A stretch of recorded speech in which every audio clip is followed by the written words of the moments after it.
Mantomex, Mauro Antonini, illustratore, cartoonist, critico cross mediale.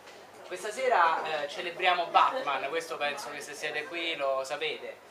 Sono 75 anni dalla nascita del personaggio e l'abbiamo fatto mettendo al centro di questa piccola festa il libro di Sergio Badino, sceneggiatore per Disney, Bonelli, televisione, vari ed eventuali, insomma poi andate a cercare perché no sembra che ci celebriamo troppo.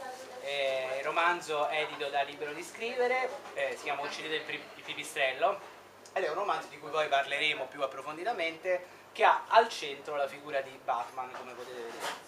Io mi presento brevemente, sono Andrea Guglielmino, sono un giornalista, mi occupo di cinema, di cultura cross mediale e diciamo in chiusura sono anche il direttore di questo progetto satirico che si chiama Vendicazzari, che questa sera fa da sponsor. Sono quelle vignette che vedete scorrere lì dietro sul vostro schermo. Io ho portato alcune vignette che raffigurano appunto le disavventure di Pigeon nel mondo di Batman. Poi chiaramente tra gli originali ce ne stanno anche altre, però essendo diciamo una serata dedicata a Batman ho preferito dare diciamo più risalto a quelle in cui il piccione si incontra col pipistrello. Ecco, proprio su quest'ultima cosa che hai detto, poi dopo ricominciamo il giro. Pigeon però attraverso i suoi occhi, che sono poi la tua matita, vede le diverse incarnazioni di Batman e riesce comunque a convertirle in ottica Pigeon. Certo. Cioè, Uccidete il pipistrello, ci racconti un po' come è nata anche la genesi di questo libro, perché ha una storia particolare anche da un punto di vista editoriale, non è stato proprio facilissimo arrivare alla pubblicazione, no? Ma non per, diciamo, per quello che magari si può immaginare, ma perché è legato proprio a dei fatti di cronaca. Ma penso che se lo racconti tu, forse... Sì, tanto buonasera a tutti. La storia di questo libro è abbastanza una vicenda complessa, nel senso che ha avuto un travaglio particolare.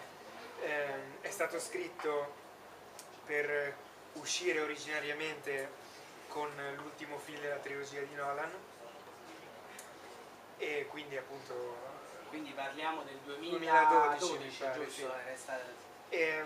All'epoca appunto se lo stavano leggendo anche alcuni editori importanti, poi appunto c'è stato un evento, cioè quella, vi ricordate la strage di Denver eccetera, no?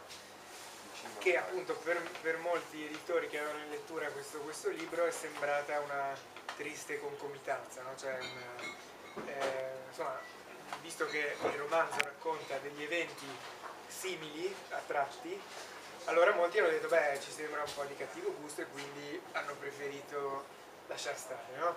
Farei una piccola parentesi, così cogliamo l'occasione anche per dire un po' di che cosa parla. Il romanzo, diciamo, la figura di Batman è centrale, ma Batman non è il protagonista, anche perché vi starete già chiedendo come fosse possibile a livello di diritti, insomma, utilizzare un personaggio.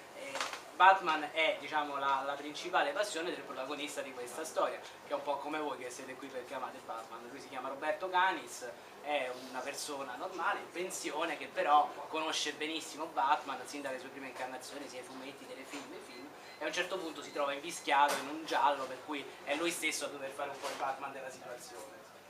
Quindi sì, ci sono anche degli omicidi, insomma, questo lo possiamo dire, certo. senza... Sì. non rovina la trama, insomma. Ecco. Comunque è un giallo che ha le connotazioni del thriller, no? Quindi questa è un po' l'idea appunto con cui io volevo fare questo omaggio a Batman, che è sempre stato uno dei miei personaggi preferiti della fiction, eccetera,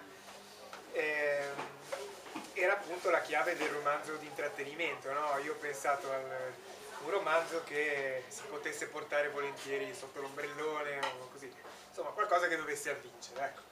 E poi appunto quando c'è stata questa triste fatalità, questa coincidenza, il manoscritto mi è rimasto un po' nel cassetto, no? Tutto si è fermato, insomma sembrava appunto una cosa che dovesse avere uno sbocco abbastanza certo, in realtà poi la cosa si è arenata. Non è uscito nel 2012, è rimasto lì per più di un anno e quest'anno appunto, essendo il 75esimo compleanno del Batman dei fumetti, no? della prima apparizione del personaggio, allora ho detto beh, adesso o proviamo a farlo uscire o mai più, no?